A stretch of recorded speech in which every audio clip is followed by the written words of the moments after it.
Hola, ¿qué tal? ¿Cómo están? Muy buenas tardes, buenos días o buenas noches. Sean ustedes siempre bienvenidos a una emisión más de Anime al Diván, este podcast de Tadaima en el que su servidor Fruchiken platica con ustedes lo que estamos viendo esta temporada, lo que es interesante, lo que está pasando, lo que pues de alguna manera llama la atención y nos da tema para platicar sobre algunos detalles, ¿no? Y bueno, pues esta semana ya arrancada bien la temporada de primavera, es decir, ya llevamos de la mayoría de las series pues, 3, tal vez 4 episodios. Pues ya tenemos creo que algunos temas importantes de los cuales hablar. Es importante decir esto, ¿no? Se van juntando los episodios y las historias empiezan como a ir tomando forma, a ir descubriéndose, digamos, como lo que pretenden contar, y poco a poco vamos asentándonos, digamos, como en algunos de estos temas, ¿no? Y bueno, a propósito de eso, pues me gustaría empezar esta emisión con algunos comentarios sobre Mushoku Tensei, que esta primavera volvió con la segunda parte de la segunda temporada, válgame la manera en la que los japoneses últimamente acomodan esto.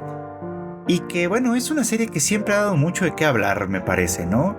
Hay quienes la desprecian, obviamente, por el personaje de Rudeus y todo lo que representa.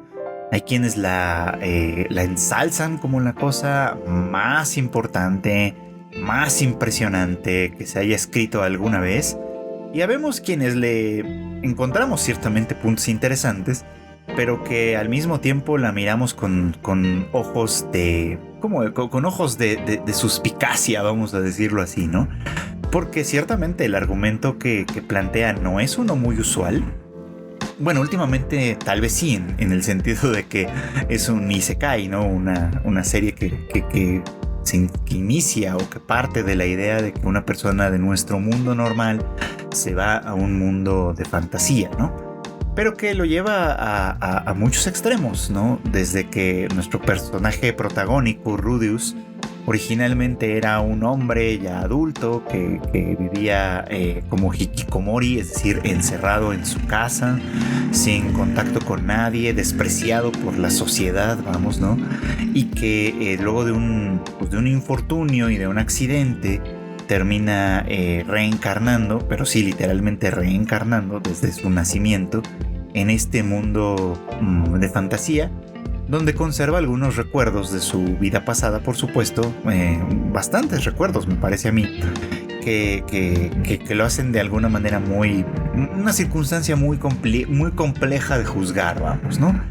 Y lo digo un poco por todos los comentarios que siempre recibimos, ¿no? Que si Rudeus tiene algo que ver con las chicas, digamos, con las que ahora convive y demás, que si tendría que tomarse en cuenta que en realidad se trata de un señor que habita el cuerpo de un chico mucho más joven, en fin, o sea, son cosas como que son difíciles de juzgar porque solo en ese contexto pueden suceder, y en la y en la realidad más bien, pues no pueden pasar, ¿no? O sea, no podemos suponer o no podemos imaginar a una persona que sea mucho mayor, que tenga 30, 40 años cronológicamente hablando, mentalmente hablando, digamos, atrapada en el cuerpo de un adolescente, ¿no? Eso es algo como que no vamos a ver suceder en nuestro mundo, a menos que pasara algo muy, muy extraordinario, pero bueno. Y por lo tanto, pues es muy difícil juzgar la situación. En otro contexto, pues yo platicaba sobre esta serie y decía que a mí una de las cosas que me parecen importantes no es decir que Rudeus es un personaje impoluto, ¿no? Que no merezca ninguna clase de crítica, sino que más bien estamos viendo una circunstancia tan extraordinaria, y que lo que a mí me parecía importante o interesante es que el trauma de su vida anterior, todo lo que de alguna manera sufre como un hikikomori, como una persona que, pues sí, que padece de ansiedad social, que ha sido objeto de abuso, que luego repite este abuso contra la gente que lo cuide, perdón, en este caso sus padres, en fin, que toda esta serie de experiencias en las cuales es muy difícil establecer quién está bien y quién está mal, dónde se divide lo bueno, lo malo y demás, y que el personaje arrastra consigo hasta su nueva vida, generándole de hecho algunos problemas. es muy interesante y es bastante ilustrativo de lo difícil, vamos, que puede ser sacudirse las garras, digamos, de una situación difícil, de una situación compleja. Que, bueno, pues eso, ¿no? Que nunca es tan sencillo. Ahora sí que muy literalmente en este caso, ni volviendo a nacer. Pero bueno, Rudeus está en este punto en un momento bastante positivo, diríamos, ¿no? Después de haber atravesado una crisis emocional de haber sido abandonado por Eris, una crisis emocional que fue pues manifiesta a través de una disfunción eréctil que no podía superar y que logró superar gracias al reencuentro con Sylphie y obviamente el reconocimiento de los sentimientos que todavía tenía por ella, de que Sylphie por supuesto todavía lo recordaba y lo quería como cuando eran niños. En fin, de este reencuentro que de alguna manera pues es bonito, ¿no? Es lindo. Y que pues le regresa, ¿no? A él la confianza en sí mismo, le regresa un poco como la fe en que las cosas pueden estar muy bien. Y bueno, las cosas han avanzado bien en ese sentido, dado que Sylphie y Rudeus han decidido contraer matrimonio, ¿no? Y entonces pues ahora ya son una parejita que habita en la misma casa y que tiene amigos y que que organiza cenas, comidas, ¿no? Y los invita y todo. Y bueno, pues esto está muy interesante, ¿no? Porque, bueno, creo que los primeros episodios de esta segunda etapa, de la segunda temporada, quizás sobre todo demuestran eso, ¿no? Que Rudeus ha superado, ¿no? Un momento difícil de duelo por el abandono de Eris. Y que ahora pues está de nueva cuenta, pues una vez más, vamos, reconstruyendo su vida, ¿no? Ahora una vida de adulto en este mundo en el que uno se hace adulto muy joven, ciertamente, y que pues dadas sus habilidades y todo lo que ya le conocemos, pues ha logrado pues establecerse, ¿no? En la ciudad en la que ahora habita como un estudiante universitario, en la que pues Sylphie vive ya con él y todo lo que ya hemos platicado, ¿no? Y el episodio más reciente nos dejó un poco con el cliffhanger, ¿no? De que una carta recibida por su padre, bueno, más bien recibida de su padre, en la que pues le expresa, ¿no? Que tienen una pista sobre la ubicación de la madre de Rudeus, que sabemos que pues toda la familia terminó separándose después del incidente de la teletransportación. Y que bueno, pues él irá a buscarla, pero va a un terreno muy peligroso en el cual pues las hermanas menores de Rudeus que están con él no podrán irse, así que pues se las envía básicamente, ¿no? Para que él se haga pues cargo de su cuidado y demás, ¿no? Y él pues como un adulto en este mundo incluso, pues ya tiene ahora sí que la autoridad para hacerse cargo de esto.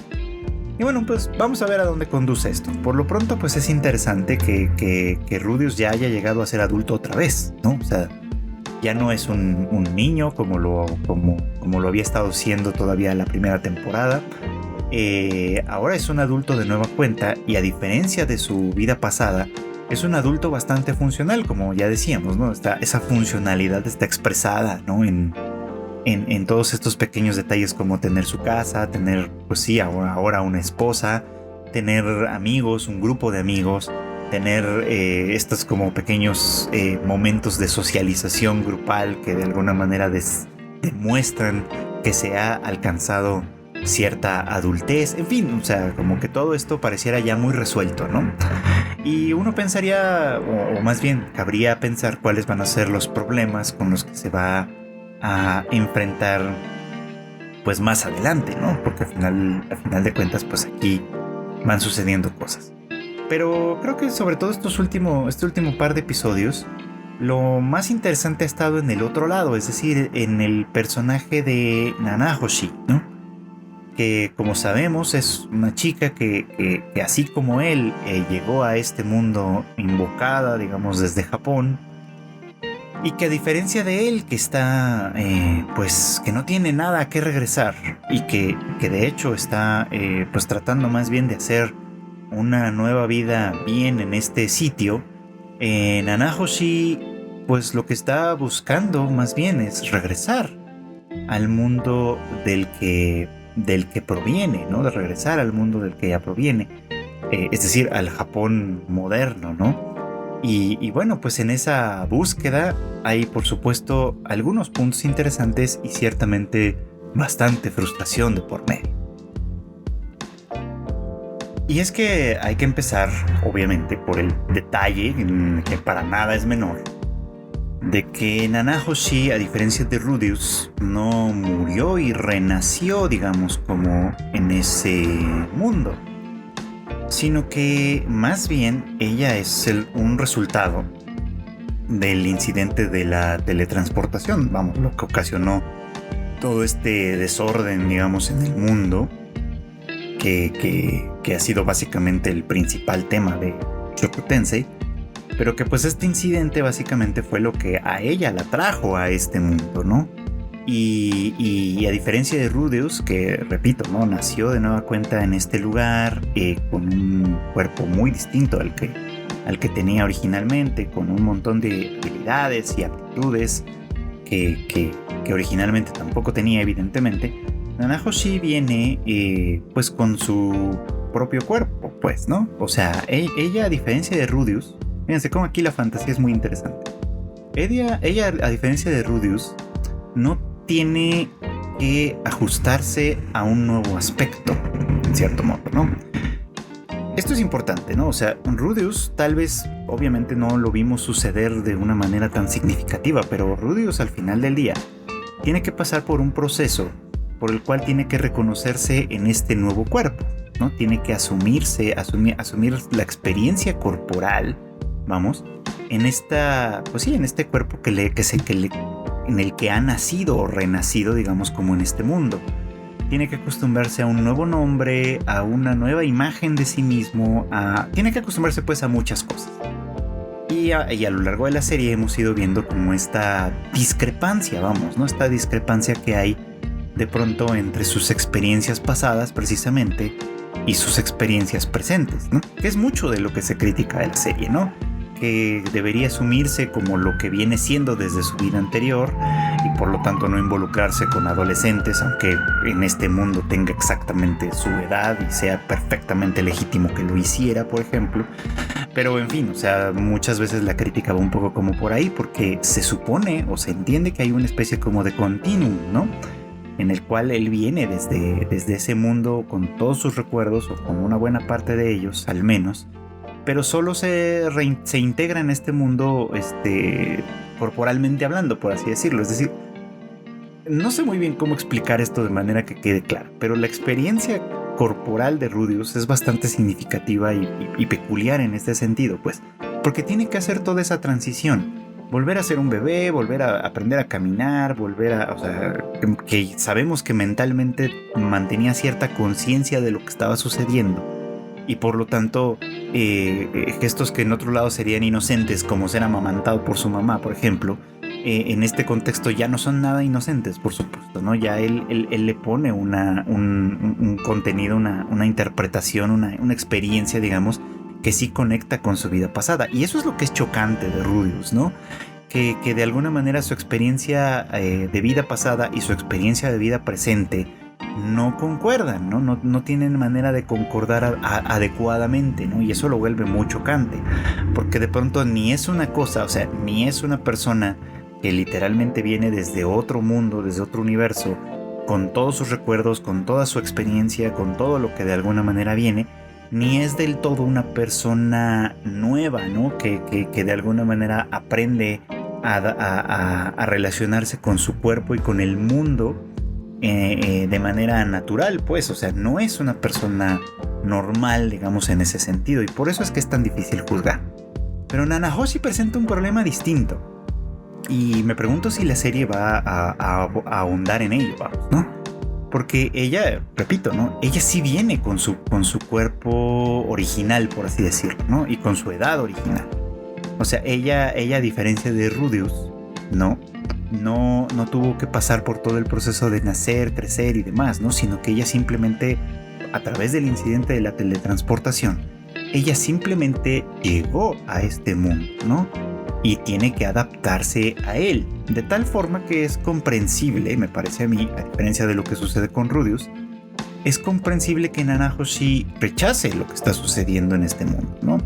me parece que es una experiencia mucho más creíble, mucho más no verídica, porque esa no es la palabra, mucho más verosímil, perdón, de una experiencia de invocación a otro mundo, pues, ¿no?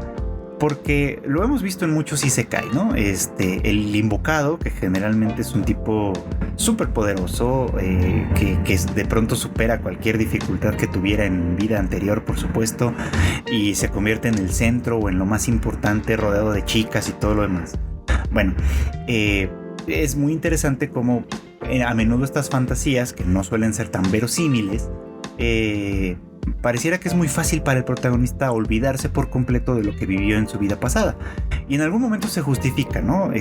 Bueno, pues es que la pasaba mal, no era popular con las mujeres, nadie le hacía caso, era un otaku, lo que fuera, ¿no? Pero yo siempre pienso un poco como, bueno, pero estos chicos, pues yo quiero suponer que tenían familia, ¿no? Que tenían padres, madre, hermano, yo qué sé, ¿no? Que tenían algún tipo de cosas a las que conservar cierto afecto, cierto apego, ¿no? Pero no, en la mayoría de los isekai más simplones, vamos, los personajes simplemente llegan a este mundo, se alegran de tener nuevas habilidades, de estar en un mundo de fantasía como lo imaginan muchas veces, y a partir de ahí lo dejan, ¿no? O sea, se olvidan por completo de sus vidas pasadas, o casi por completo. Y bueno, aquí tenemos una diferencia importante. En Mushoku Tensei, estos dos personajes, que por el momento son los únicos provenientes de Japón que conocemos, pues representan dos situaciones completamente distintas, ¿no? No solo la de nacer o ser invocado, que en este caso ya platiqué un poquito, sino también de dos experiencias completamente distintas. Rudius recuerda su vida pasada ciertamente, y aunque pudiese volver, suponiendo que esto fuera posible, realmente él no tiene nada a lo que regresar, ¿no? Su vida allá terminó efectivamente, ¿no? O sea, terminó en todos los sentidos, incluso pues habiendo muerto, ¿no? Siendo atropellado por este camión, ¿no? O sea, su vida terminó por completo. Y entonces tiene sentido, vamos, que en este nuevo mundo él tenga que rehacer su vida, ¿no? Reconstruirla desde cero. En cambio, Nanahoshi deja todo pendiente, básicamente, ¿no? O sea, ella, a final de cuentas, es invocada a este mundo, dejando atrás todo lo que para Rudius en realidad ya terminó, ¿no? Dejando atrás ella sí, amigos, familia, toda una vida, digamos, ¿no? Por delante, que planeaba construir, ¿no? Que planeaba desarrollar, que de alguna forma, para la que ella tenía todavía expectativas. Es decir, en Japón, el mundo de origen de este par de personajes, la experiencia del mundo y del cuerpo en ambos sentidos también era muy diferente. Ella vivía una vida que podíamos considerar normal, entre comillas, ¿no? O sea, es decir, no estaba atravesada por el trauma, o por lo menos no por uno tan significativo como el de Rudius.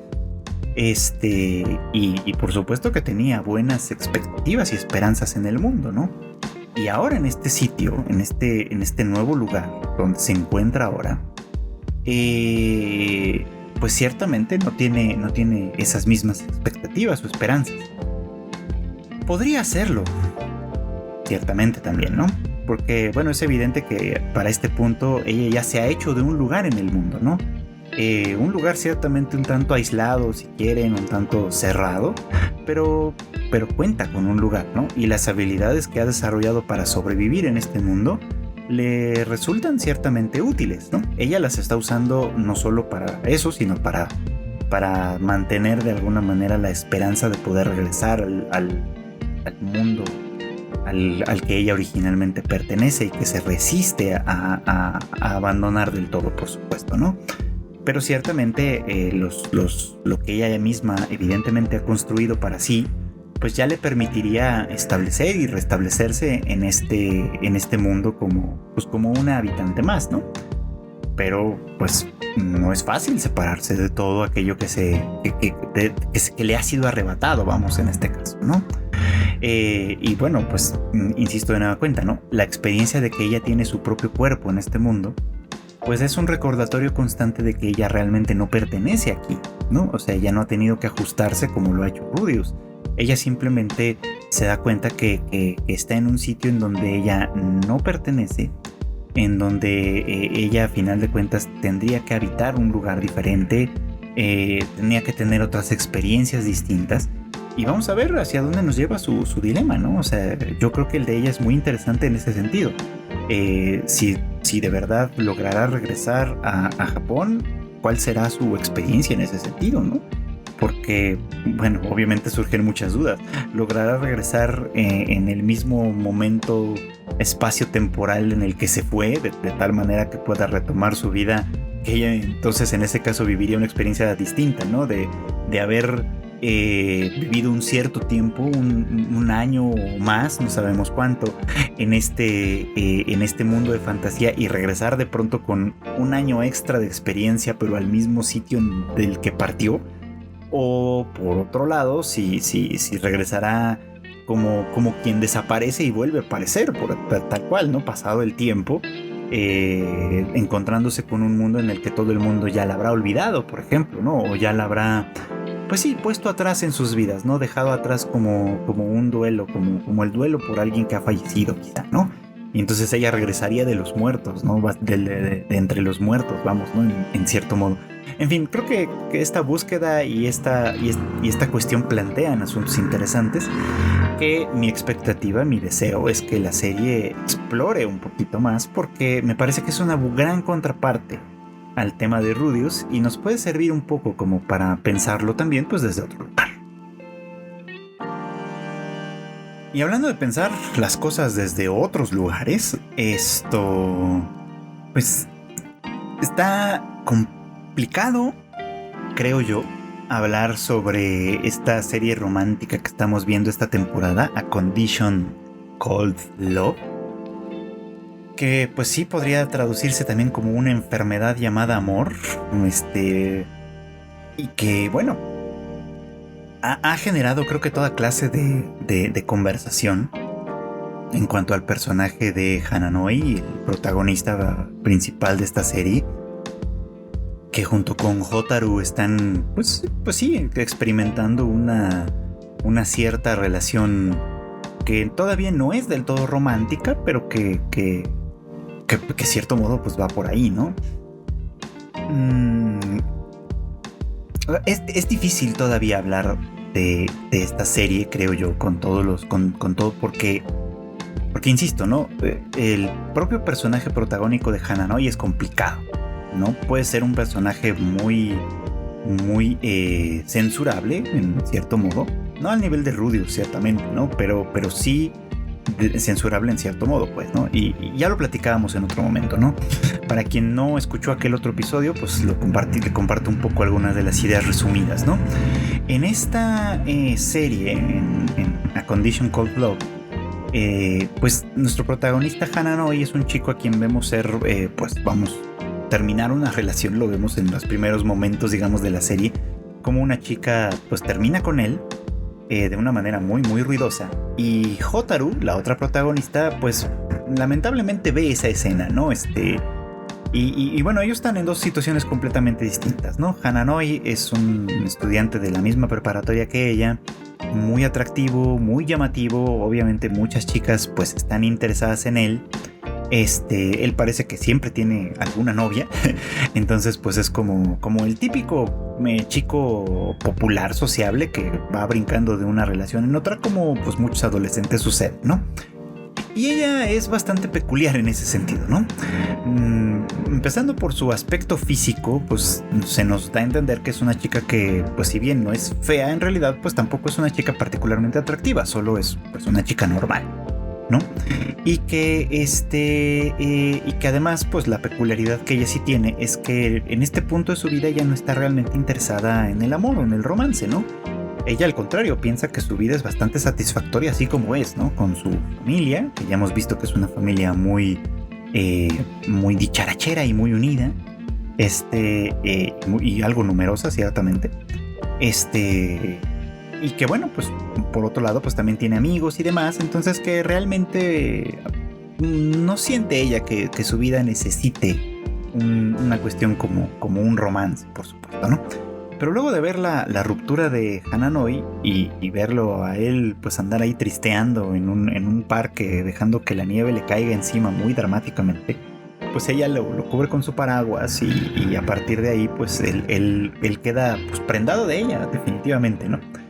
Es muy curioso, ¿no? Que él sea una persona que en este sentido, ¿no? Acaba de terminar o acaban de terminarle en una relación como tal. Y él, pues, de buenas a primeras, al día siguiente, ya tiene un nuevo objetivo, ya está enamorado de una persona completamente diferente, que en este caso es Hotaru, y le pide que se vuelva su novia, ¿no?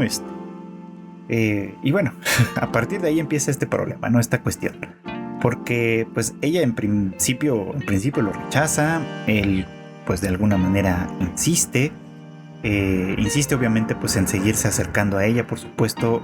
Ya habíamos platicado en otro momento que hay ciertos malentendidos en su comunicación, de tal forma que ella, hablando por ejemplo de su pelo corto, dice que pues le gusta más así, que es más cómodo, que tiene que cuidarlo menos, por supuesto, y él, que en ese momento usa el pelo largo, pues lo escucha como una, no como si ella se refiriera a su propio pelo, sino como si estuviera hablando de él, y entonces pues va y se lo corta, ¿no? Se arregla pues de una manera que supone que a ella le va a ser más agradable y que de alguna forma sí lo va a aceptar. Total que resolviendo un poquito como esos malos entendidos, ¿no? Vamos descubriendo a Hananoi como una persona muy, muy intensa, vamos, ¿no? Como una persona que de alguna manera sí es muy, muy intensa. Que por ejemplo cuando ella pierde, cuando ella pierde, ella no directamente, pero cuando se pierde su clip del pelo, pues no, que al que ella le tenía mucho aprecio, pues él se aboca a la búsqueda en un campo lleno de nieve donde pues obviamente es muy difícil encontrar un objeto tan pequeño, y que bueno, pues lo hace básicamente pues porque quiere agradarle o quiere de alguna manera alegrarle el día a esta chica, en fin, que hace esa clase de cosas, ¿no? Esta escena muy simpática pues, ¿no? En la que acuerdan, ¿no? Ir a la escuela todos los días, y entonces ella siempre llega a la estación donde se reúnen para ir a la escuela y ella siempre lo encuentra el primero, ¿no? Entonces es como, bueno, ¿a qué hora llegará, no? Y entonces lo que ella hace es salir cada vez más temprano, ¿no? Para tratar de ganarle alguna vez, de tratar de llegar en algún momento antes que él, y pues descubre que Hananoi en realidad llega a este lugar pues una hora antes del momento de encuentro, ¿no? De tal forma que pues saca mucho de onda, ¿no? Saca mucho de balance que un chico, bueno, que una persona en general, ¿no? Haga esta clase de cosas o tenga esta clase de gestos, pues buscando a final de cuentas como agradar a una persona en particular. Eso es lo que eleva las alarmas en general, ¿no? La mayoría de la gente que ve esta serie, o bueno, no sé si la mayoría, pero mucha gente que ve esta serie, pues en principio considera esto como un exceso de intensidad, ¿no? Un exceso pues sí, de expresión quizá, ¿no?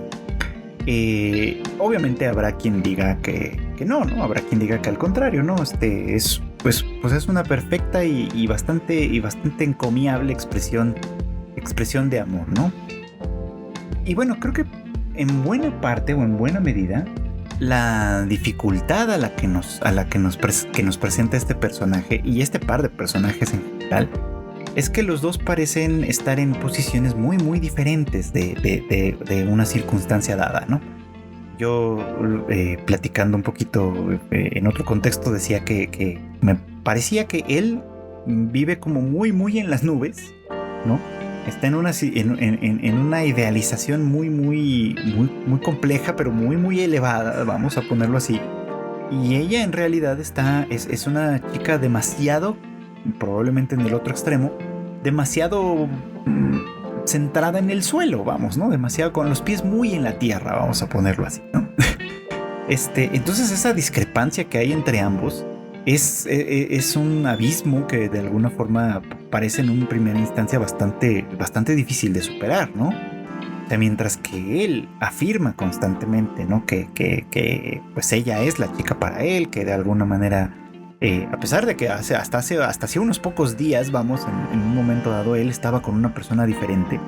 En este punto, pues él ya está hablando de ser una persona que se entrega en cuerpo y alma muy definitivamente, muy, muy profundamente a la persona que quiere. Y ella en realidad está saliendo con él porque ya aceptó ser su novia en cierto modo, pero como un periodo de prueba, ¿no? Como un momento en el que ella también tiene que descubrir o quiere descubrir si verdaderamente puede o no enamorarse.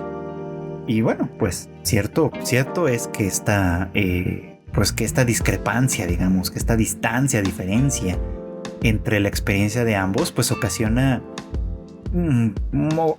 pues esta sensación de que él rompe con los límites muy constantemente, con los límites que ella trata de alguna manera de sostener, y que ella pues voluntaria o involuntariamente pues va cediendo un poquito, ¿no? Que eso es lo que, insisto, le eleva las alarmas, porque ya lo platicábamos en otro momento, ¿no? Nos pone en esta situación en la que si él fuera una persona verdaderamente desagradable en cierto modo, ¿no? O sea, me refiero a feo, por ejemplo. Hananoi es guapo, entonces si fuera una persona fea, ¿no? Lo que sería fácil pensar de esta situación pues es que es un acosador y listo, ¿no? Simplemente porque es una persona fea. Pero como es una persona atractiva, no es un acosador, es una persona entregada, vamos a decirlo así, ¿no? Esa sería la forma sencilla de juzgar esta situación. Pero creo que, como en todo, lo que nos hace falta de alguna manera pues siempre es un poco como el contexto. Y la serie nos lo está escatimando todavía en esto, ¿no? Nos quedamos en el episodio pasado y en el de la semana antepasada y el inicio de la semana pasada, con esta cuestión en la que ella le propone que se besen como una forma de, pues como una prueba más para ella, ¿no? Para darse cuenta quizás si puede sentir algo especial por él, ¿no? Algo distinto por él, ¿no? Y el acercamiento resulta muy difícil para él en un momento dado porque ¿no? Se lo dice muy claramente, ¿no? Que en tanto que para ella tal vez no tenga mucho significado todavía, para él simplemente estar cerca, tocarla y por supuesto besarla es una experiencia muy intensa, muy difícil, pues, ¿no? Muy difícil de soportar en un momento dado, ¿no? O sea, tal es la intensidad de sus emociones. Y bueno, a esto se suma que ha estado congelándose muchas veces por razones que tienen que ver con ella de alguna forma. Entonces, pues ya vimos al comienzo de este primer episodio, de este nuevo episodio, que pues en realidad ahora tiene fiebre, ¿no? Y entonces, pues eso implica una situación completamente distinta. Y bueno, ¿no? La cosa es que creo que por ahí va un poco como el tema, ¿no? O sea, la manera en la que él vive la cuestión del amor sí puede entenderse como enfermizo en cierto sentido, ¿no? No sabemos, creo, todavía, las razones por las que su relación anterior falló. Eso creo que, pues yo espero que en algún momento tengamos un poco de información en ese sentido. Lo cierto es que es una persona complicada. O sea, el hecho de que Hananoi viva las emociones de una manera tan intensa, pues en principio a mí me haría suponer que hay por ahí algún problema ahora sí que con el control de impulso en buena medida, y no que necesariamente se trate de una mala persona como tal, que siempre insisto, ¿no? Es difícil trazar la línea de una cosa y de la otra, pero si a final de cuentas él en su experiencia corporal, vamos a ponerlo otra vez en esos términos, vive el amor de una manera especialmente intensa al punto en el que puede llegar a enfermar de verdad como parte de esto, pues ciertamente su manera de expresarlo no va a ser como las de los demás, ¿no? O sea, la manera de expresar sus emociones y tal, ciertamente va a estar atravesada por una diferencia, ¿no? Por una experiencia básicamente que no todos los demás viven de la misma manera. Así que creo que el principal problema de esto es que la serie nos da algunas pistas de cómo tenemos o cómo podemos entender lo que está sucediendo con Hananoi, pero no nos da todavía el contexto suficiente como para poder evaluarlo de una manera adecuada. O sea, a simple vista, pues sí, pareciera que es un poco acosador y demasiado intenso, quizá, ¿no? Y que Hotaru, al no estar acostumbrada, digamos, ¿no? a este tipo de trato, ¿no? Y es más, al ella estar en una situación completamente inversa ella juega desde el punto de vista de la ignorancia, en cierto modo, ¿no? Es decir, no sabe juzgar si lo que Hananoi le presenta es problemático o no, ¿no? En un momento dado ella piensa que bueno, pues si así se siente el amor, pues es peculiar que ella no lo pueda sentir de la misma forma, ¿no? Y entonces ella lo vive desde una experiencia completamente contraria.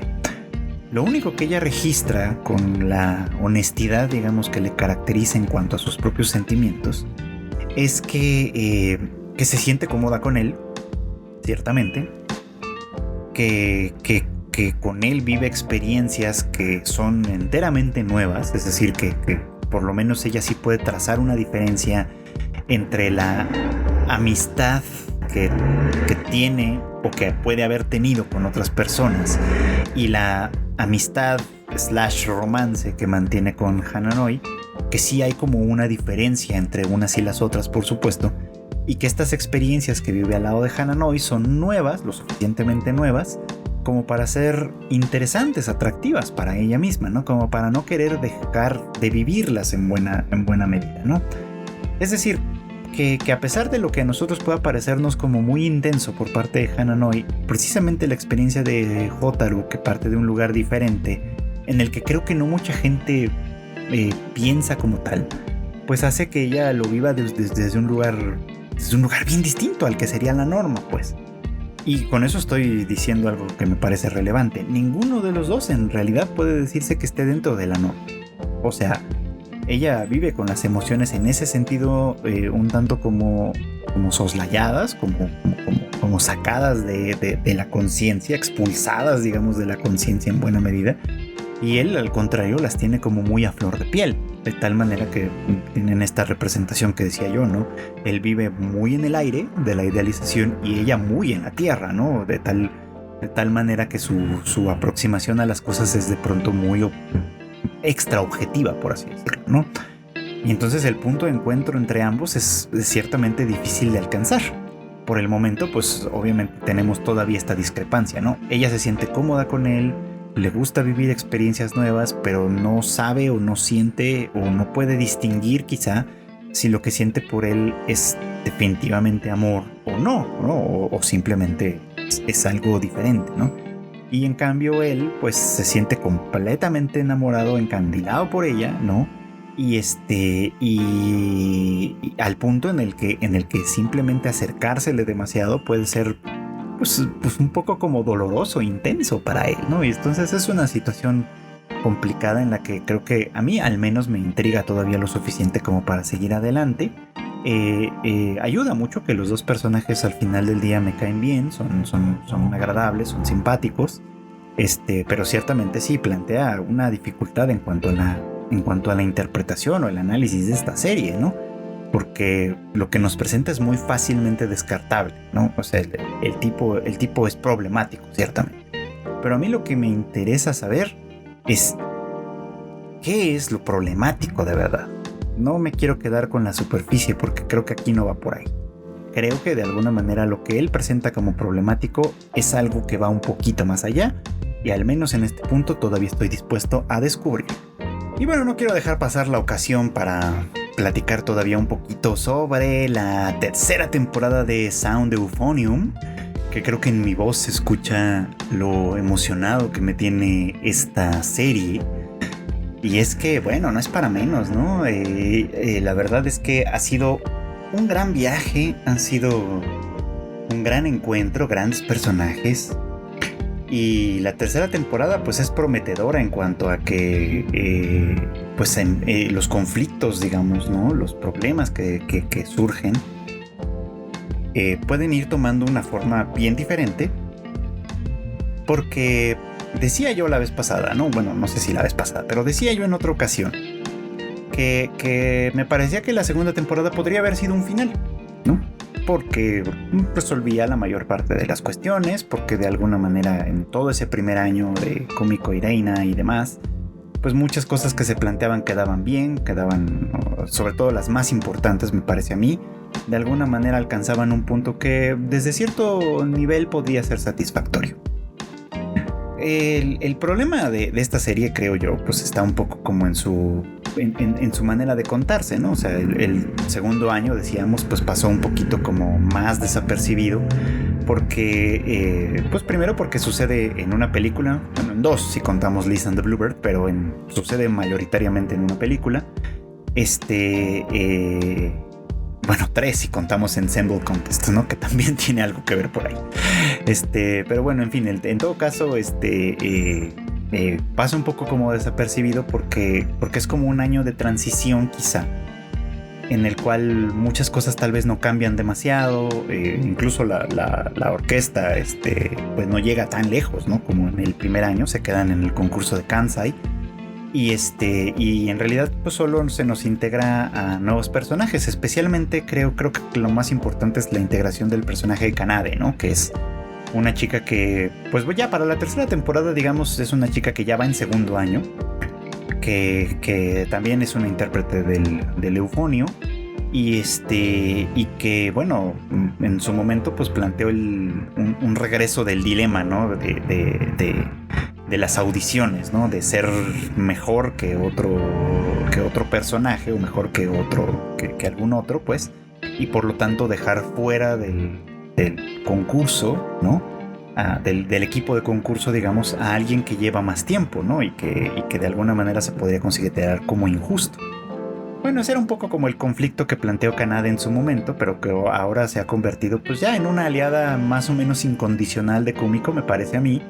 Y que a diferencia de Kumiko, que dice cosas, que puede decir cosas muy certeras de pronto, pero más como un gesto de como un resultado de cierta inercia, que ya hemos platicado en otras ocasiones, Kanade es más bien una persona que dice las cosas con la lengua muy afilada, y las dice muchas veces con toda la intención de ser particularmente, ¿cómo decirlo? De ser insidiosa en ese sentido. Pero bueno, llegada la tercera temporada, que iniciamos con Kumiko, Reina y Shuichi ocupando los puestos ejecutivos del club de orquesta.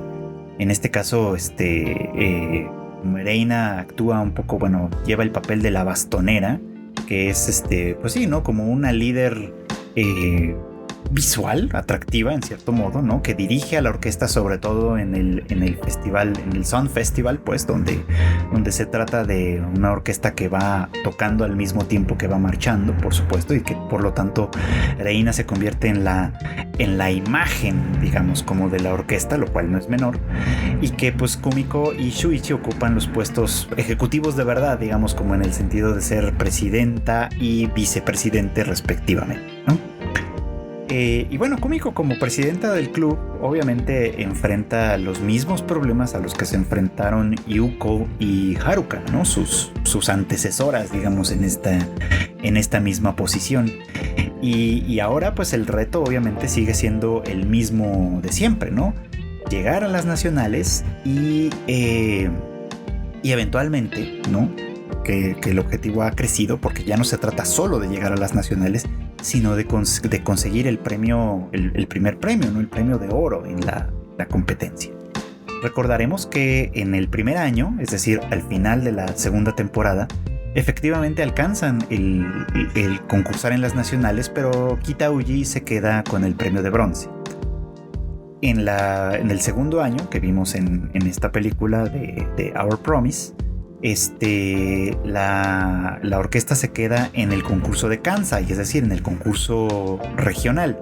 Son 3 presentaciones, ¿no? La presentación a nivel prefectura, es decir, a nivel Kyoto, la presentación a nivel región, a nivel Kansai, pues, y la presentación a nivel nacional. Entonces, en el segundo año, pues se quedan en la segunda etapa, digamos, y ahí es donde termina, ¿no? La participación de Yuko y Natsuki como presidenta y vicepresidenta respectivamente. Entonces, bueno, pues Kumiko se está enfrentando pues a esta nueva cuestión. Y bueno, pues la nueva serie, disculparán ustedes la ambulancia que suena fuera de mi estudio. La nueva serie nos presenta un nuevo personaje también, el personaje de Mayu, que es transferida a la escuela, a Kitauji, que obviamente pues al tener que llegar a esta nueva ciudad donde no conoce a nadie, ella proviene de Nagasaki si no estoy mal, pues y al estar interesada, digamos, como obviamente pues en las orquestas, busca a la orquesta más importante o la más fuerte, quizá la más prometedora, digamos, de la región, y es por eso que ingresa en Kitauji, ¿no? Ya estando aquí en Kitauji, pues demuestra obviamente pues que ella es una intérprete de eufonio también, por supuesto, que es muy capaz, que tiene mucho talento, pues, ¿no? Que obviamente pues por el puro talento tendría derecho, probablemente, pasada la audición, desde luego, a formar parte del equipo de concurso, ¿no? Y en un momento dado quizá llegar junto con el equipo a las nacionales, a pesar de haberse integrado apenas a la orquesta.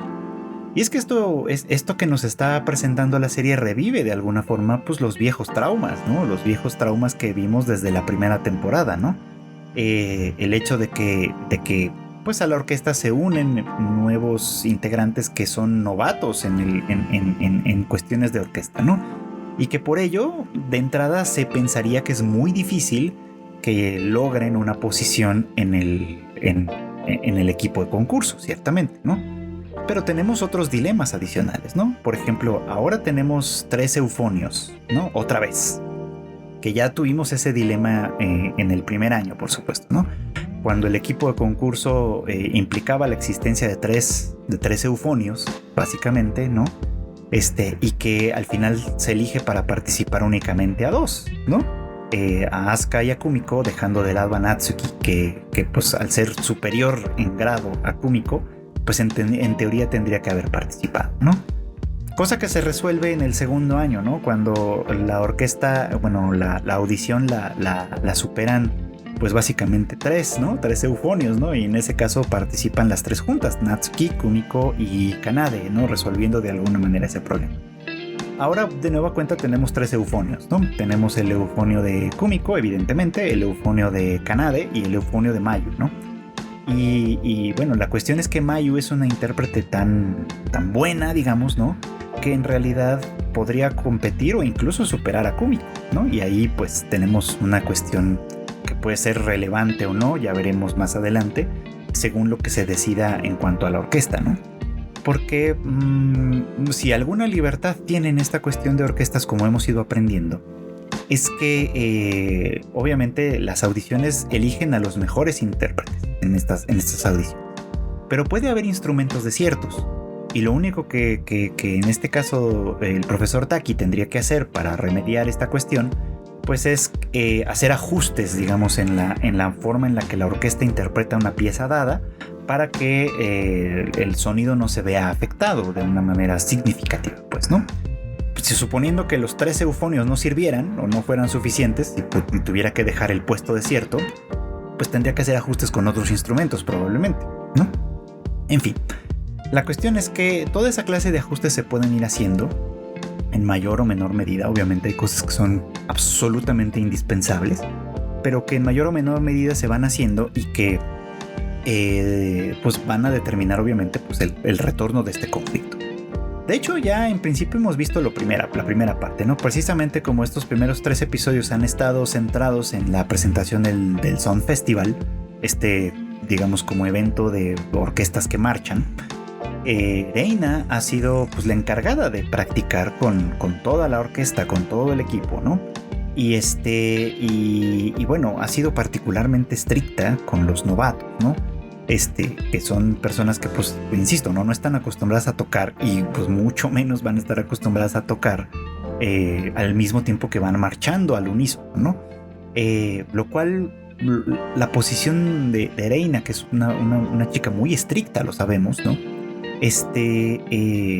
Pues renueva, digamos, como este dilema, ¿no? Los de primero, en masa, en grupo, están pensando en abandonar la orquesta, ¿no? Porque a final de cuentas es demasiado exigente, pues, con ellos y no están disfrutándolo de ninguna manera, ¿no? Y bueno, esta cuestión pone de relieve problemas que ya hemos visto antes en la serie, ¿no? Pero que ahora Kumiko, Reina y Shuichi de alguna manera también, tienen que enfrentar desde una posición distinta. Ahora ellos son los responsables, no son únicamente testigos en un momento dado, ¿no? Recordaremos que en el primer año ese era parte del problema de la serie, ¿no? O sea, había muy pocos estudiantes de segundo cuando Kumiko iba en primero. Los de tercero, pues obviamente de alguna manera querían o trataban de mantener la cohesión de la orquesta, ¿no? Y la llegada del profesor Taki, que impuso un régimen bastante más estricto, ¿no? de trabajo, pues ponía obviamente en tensión a todos aquellos que estaban formando parte de la orquesta, pero que a lo mejor no querían dedicarse de lleno a esto, ¿no? Ahí estuvo el caso paradigmático, digamos, de Aoi, ¿no? Que en un momento dado renuncia a la orquesta porque su interés era dedicarse a estudiar para los exámenes de admisión.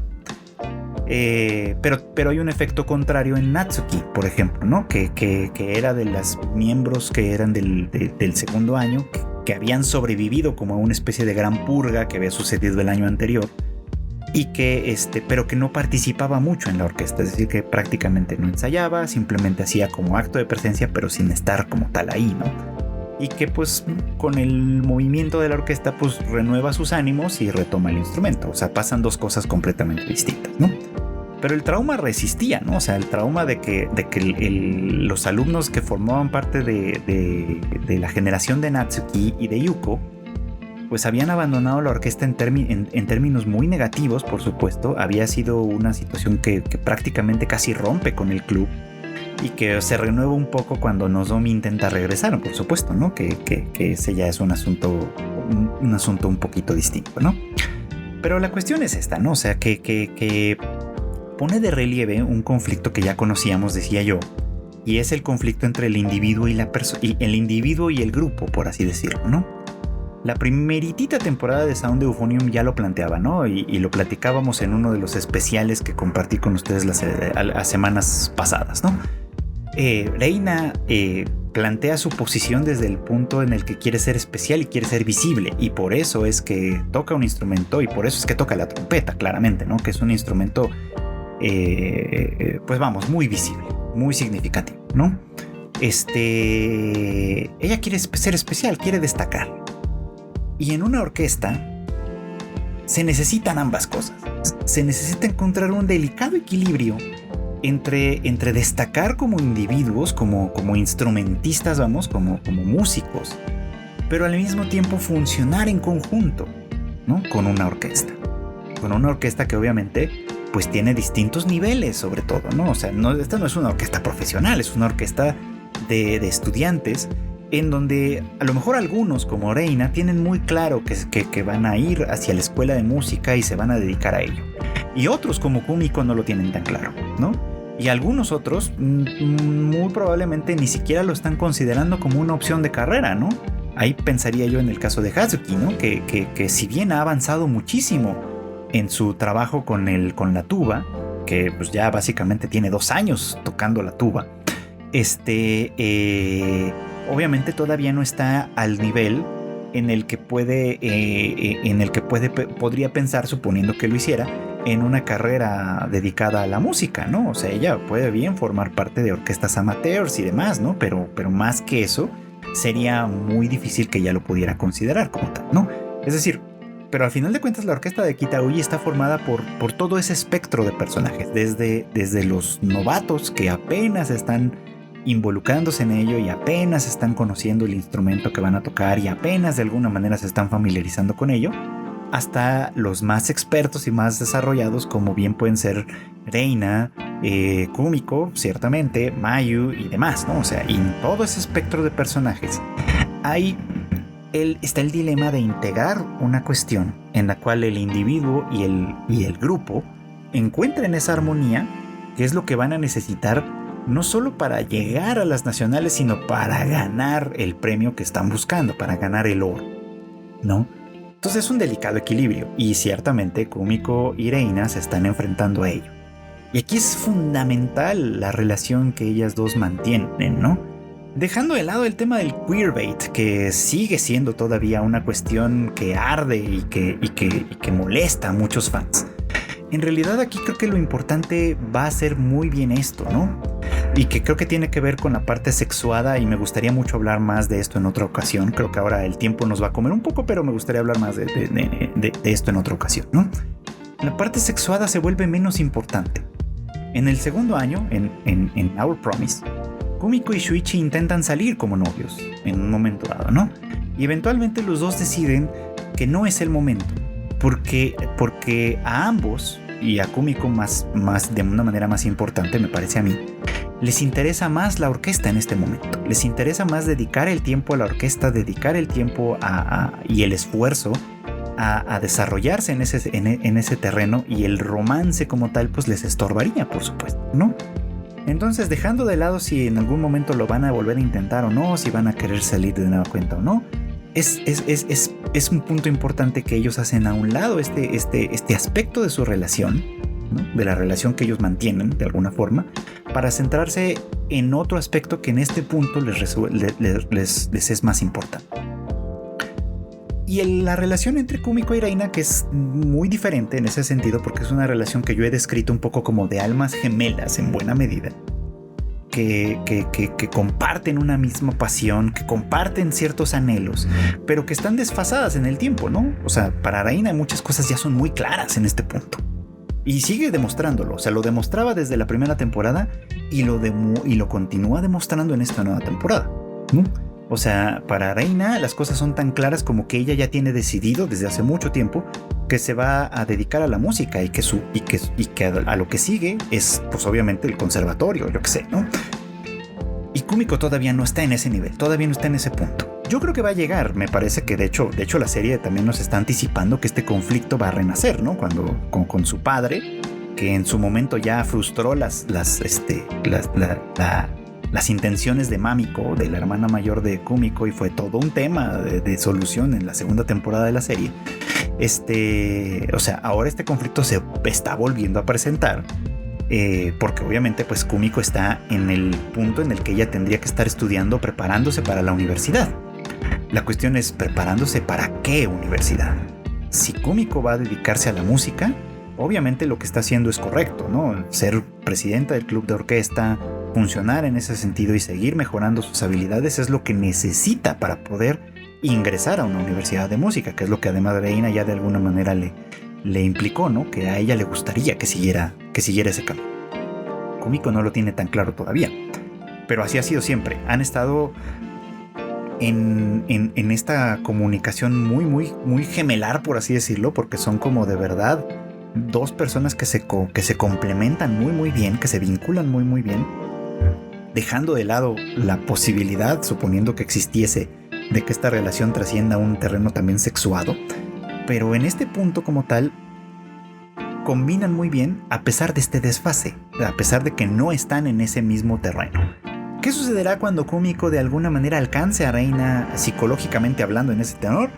No lo sabemos. Van a pasar ciertamente muchas cosas antes de que eso suceda, y me parece que ese será el tema, a final de cuentas, de fondo de esta tercera temporada.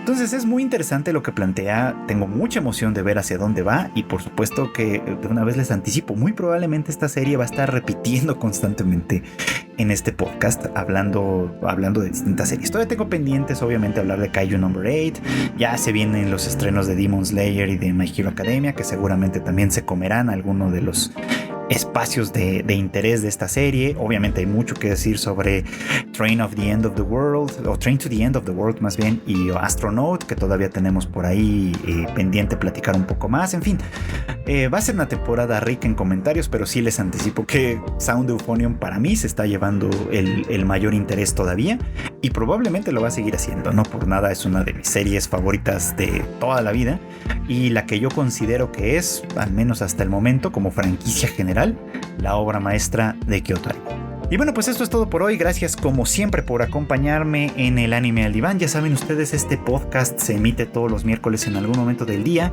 Lo encuentran disponible en prácticamente todas las plataformas de streaming, es decir, Spotify, Apple Podcast, Google Podcast, Amazon y demás, y también ya de manera cotidiana lo van a encontrar en YouTube. Lo pueden ver, bueno, ver es mucho decir porque seguimos funcionando todavía como solo audio, pero lo pueden escuchar a través de YouTube o de YouTube Music, lo que les funcione mejor. Así que pues ahí tenemos. No olviden que pues además en Tadaima tenemos más noticias para ustedes, obviamente más novedades, las noticias más importantes en tadaima.com.mx, así como las redes sociales @tadaimamx en Twitter y @tadaima.mx en Instagram, para que pues nos sigan y se enteren, por supuesto, de lo más importante que está sucediendo en el medio de manera certera, puntual y fidedigna. El Shuffle ya revivió también, ya tiene 2 episodios recientes que están disponibles para ustedes en muchas de estas mismas plataformas, así que pues denle una checadita. Y desde luego el Tadaima Live que hacemos con todo el equipo los jueves en punto de las 9 de la noche, hora de la Ciudad de México, a través de Facebook, de Twitch y de YouTube también, por supuesto. Obviamente pues no me queda más que agradecerles siempre su preferencia, su escucha, todo lo que de alguna manera puedan ayudar para que este podcast llegue a más gente. Y pues no me queda a final de cuentas más que desearles que pasen siempre buenas tardes, buenas noches o buenos días.